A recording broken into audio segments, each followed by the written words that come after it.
अयोध्या में राम मंदिर की तैयारियां जोरों शोरों से की जा रही है। पूरे देशवासियों को इन दिनों का काफी समय से इंतजार था। इन दिनों के इंतजार में कई व्यक्तियों ने अपनी जीवन गुजार दी, तब जाके आज अयोध्या में राम मंदिर बनकर तैयार हुआ है। राम मंदिर के बारे में आज हम आपको कुछ ऐसी जानकारी देंगे जिसे सुनने के बाद आप भी हैरान हो जाएंगे। लेकिन इससे पहले आज कोई घमंडी ही होगा जो कमेंट में जय श्री राम लिखकर चैनल को सब्सक्राइब नहीं करेगा। सनातन धर्म में श्री राम को भगवान विष्णु का 7वां अवतार माना जाता है। वो दुनिया में व्यापक रूप से पूजे जाने वाले राजा हैं। प्राचीन महाकाव्य वाल्मीकि रामायण में बताया गया है कि प्रभु श्री राम का जन्म त्रेता युग में अयोध्या में हुआ था। अयोध्या में जहां पर उनका जन्म हुआ था उस जगह को राम जन्मभूमि के नाम से जाना जाता है। कहा जाता है कि 15वीं शताब्दी में मुगल शासकों ने राम जन्मभूमि पर एक मस्जिद का निर्माण करवाया था। सनातन धर्म के अनुयायियों का कहना है कि इस मस्जिद का निर्माण मुगलों ने राम जन्मभूमि पर मंदिर को खंडित करके करवाया था। हिंदुओं के इस दावे के बाद साल 1850 से इस मामले में विवाद होना शुरू हो गया था। इसके बाद कई बार विश्व हिंदू परिषद ने विवादित जगह पर राम मंदिर बनाने की घोषणा की। इसके लिए 1990 के दशक में विश्व हिंदू परिषद ने श्री राम लिखी ईंटें और धनराशि एकत्रित की। एक समय पर सरकार ने विश्व हिंदू परिषद को मंदिर बनाने की अनुमति दे दी थी, लेकिन कुछ कारणों की वजह से वहां मंदिर का निर्माण शुरू नहीं हो सका। इस बीच मंदिर को लेकर विवाद बढ़ता गया और साल 1992 में इस विवाद ने हिंसक रूप ले लिया। साल 1992 में बाबरी मस्जिद का विवादित ढांचा गिरा दिया गया। इसके बाद साल 2019 में भारत के सुप्रीम कोर्ट की 5 जजों की बेंच ने फैसला सुनाया कि विवादित जगह को सरकार एक ट्रस्ट को सौंप दे, जिसके बाद सरकार ने श्री राम जन्मभूमि तीर्थ क्षेत्र ट्रस्ट का गठन करके वह जमीन ट्रस्ट को सौंप दी है। ट्रस्ट ने मार्च 2020 से राम मंदिर का निर्माण कार्य शुरू किया है, जिसके आगामी साल 2024 में पूरा हुआ। सबसे पहले राम मंदिर की डिजाइन साल 1988 में अहमदाबाद के सोमपुरा परिवार के द्वारा तैयार की गई थी। सोमपुरा परिवार के लोग पिछले 15 पीढ़ियों से मंदिरों की डिजाइन बना रहे हैं और अब तक 100 से ज्यादा मंदिरों की डिजाइन बना चुके हैं। साल 2020 में जब राम मंदिर का निर्माण शुरू हुआ तो मंदिर के पुराने डिजाइन में कुछ बदलाव करके उसे स्वीकार कर लिया। राम मंदिर 235 फीट चौड़ा, 360 फीट लंबा और 101 फीट ऊंचा होगा। यह मंदिर नागर शैली में बनाया जा रहा है। नागर शैली भारतीय मंदिर निर्माण की वास्तुकला के प्रकारों में से एक है। इस मंदिर के मुख्य वास्तुकार चंद्रकांत सोमपुरा और उनके 2 बेटे निखिल सोमपुरा और आशीष सोमपुरा हैं। वास्तुकारों ने मंदिर परिसर में प्रार्थना कक्ष, राम कथा कुंज, वैदिक पाठशाला, संत निवास, यति निवास, संग्रहालय और कैफेटेरिया को डिजाइन किया है। मंदिर के साथ इनका निर्माण भी किया जा रहा है। अयोध्या का राम मंदिर बेहद विशाल होगा। कहा जा रहा है कि जब यह मंदिर पूरी तरह से बनकर तैयार हो जाएगा तो यह दुनिया का तीसरा सबसे बड़ा हिंदू मंदिर होगा। श्री राम जन्मभूमि मंदिर का शिलान्यास भारत के प्रधानमंत्री नरेंद्र मोदी ने 5 अगस्त 2020 को दोपहर 12 बजे किया। इस दौरान आधारशिला के रूप में पीएम नरेंद्र मोदी ने चांदी की ईंट की स्थापना की।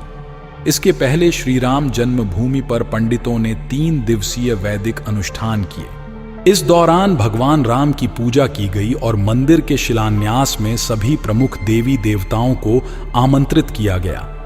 भारत के कई धार्मिक स्थानों से मिट्टी और पवित्र पानी लाया गया।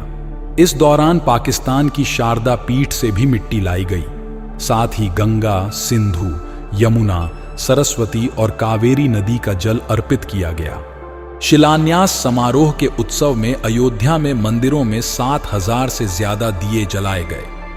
अयोध्या में भगवान राम का मंदिर 2.7 एकड़ भूमि में बन रहा है, जिसमें 54,700 वर्ग फुट भूमि शामिल है। राम का मंदिर का पूरा परिसर लगभग 70 एकड़ भूमि में तैयार हो रहा है। मंदिर का डिजाइन चंद्रकांत सोमपुरा ने अपने बेटों के साथ बनाई है। चंद्रकांत सोमपुरा को इस मंदिर का डिजाइन बनाने के लिए साल 1992 में नियुक्त किया गया था। चंद्रकांत सोमपुरा ने बताया है कि नागर शैली में बनाए जा रहे इस मंदिर का प्रवेश द्वार पूर्व की ओर बनाया जाएगा, जो गोपुरम शैली में होगा। यह द्वार दक्षिण के मंदिरों का प्रतिनिधित्व करेगा। मंदिर की दीवारों पर भगवान राम के जीवन को दर्शाने वाली कलाकृतियां प्रदर्शित होंगी। मंदिर का आकार मौजूदा ढांचे से 3 गुना बद्धा होगा। मंदिर का गर्भगृह अष्टकोणीय आकार का होगा, जबकि संरचना की परिधि गोलाकार होगी। गर्भगृह का निर्माण मकराना मार्बल से किया जा रहा है। मंदिर 161 फीट ऊंचा होगा, जिसमें 5 गुंबद और 1 टावर होगा। मंदिर को 3 मंजिला बनाया जा रहा है। गर्भगृह को ऐसे डिजाइन किया गया है ताकि सूर्य की किरणें सीधे रामलला पर पड्डीढें। रामलला भगवान श्री राम के शिशु अवतार हैं। मंदिर में गर्भगृह की तरह गृह मंडप पूरी तरह से ढंका होगा, जबकि कीर्तन मंडप, नृत्य मंडप, रंग मंडप और 2 प्रार्थना मंडप खुले रहेंगे। मंदिर में खिड़कियां और दरवाजे भी लगाए जाएंगे। मंदिर में लगने वाले सभी दरवाजे और खिड़कियां सागौन की लकड़ी से बनाए जाएंगे। यह बेहद मजबूत लकड़ी होती है, जिसकी उम्र लगभग 100 साल के आसपास होती है। इन लकड़ियों को महाराष्ट्र के चंद्रपुर से मंगवाया गया है। लकड़ियों की पहली खेप अयोध्या पहुंच चुकी है। 26 से 30 जून के बीच अनुष्ठान के बाद मंदिर के लिए खिड़कियां और दरवाजे बनाने का कार्य प्रारंभ किया जाएगा। खिड़की और दरवाजे कुशल कारीगरों के हाथों से बनाए जाएंगे। मंदिर में भगवान की 2 मूर्तियां रखी जाएंगी। एक वास्तविक मूर्ति होगी जो 1939 में मिली थी और दशकों तक तंबू में रही है। दूसरी एक बद्धी मूर्ति होगी जिसका निर्माण कार्य चल रहा है। इस मूर्ति के निर्माण के लिए नेपाल से शालिग्राम की 2 शिलाएं अयोध्या लाई गई थी। ये शिलाएं नेपाल के मुस्तांग जिले में बह रही काली गंडकी नदी के तट से लाई गई थी। कहा जा रहा है कि शालिग्राम की यह शिलाएं 6 करोड़ साल पुरानी हैं।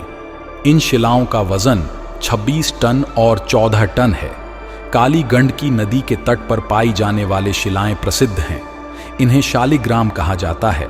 सनातन धर्म में इन शिलाओं को भगवान विष्णु के प्रतीक के रूप में स्वीकार किया जाता है और हर घर में इनकी पूजा की जाती है।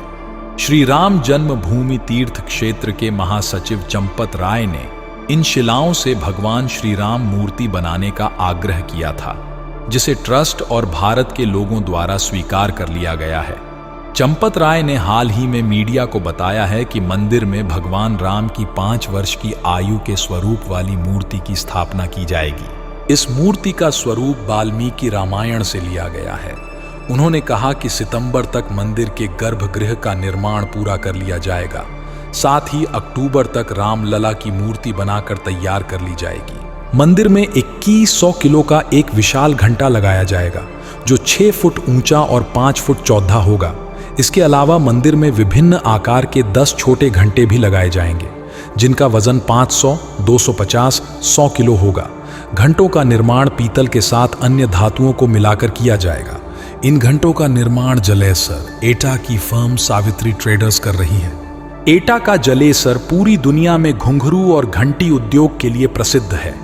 यहाँ के लोग पीढ़ी दर पीढ़ी इन चीजों का निर्माण कर रहे हैं। देश के कई मंदिरों में जलेसर के बने हुए घंटे लगे हैं। अयोध्या में भगवान राम का मंदिर बनाने के लिए श्रद्धालु लगातार दान कर रहे हैं। रामलला के मंदिर को हर माह करोड़ों रुपये दान में मिल रहे हैं। श्री राम जन्मभूमि तीर्थ क्षेत्र ट्रस्ट के कार्यालय प्रभारी प्रकाश गुप्ता ने बताया कि इन दिनों रामलला के बैंक खाते में हर माह 1 से 1.5 करोड़ रुपये दान के रूप में आ रहे हैं, जबकि दान पात्र में 60 से 70 लाख रुपए प्रतिदिन भक्तों के द्वारा दिए जा रहे हैं। जैसे जैसे मंदिर निर्माण का कार्य पूर्ण होता जाएगा, दान में बढ़ोतरी होती जाएगी। वर्तमान में रामलला के दर्शन करने के लिए 50,000 श्रद्धालु हर रोज आते हैं। मंदिर के निर्माण पूरा हो जाने के बाद यहां पर 1 लाख श्रद्धालु प्रतिदिन आने की संभावना है। दोस्तों, यह वीडियो यहीं तक। आप भी भगवान श्री राम को मानते हैं तो दिल से कमेंट में जय श्री राम जरूर लिखें और वीडियो को लाइक कर चैनल को सब्सक्राइब जरूर करें। जय श्री राम।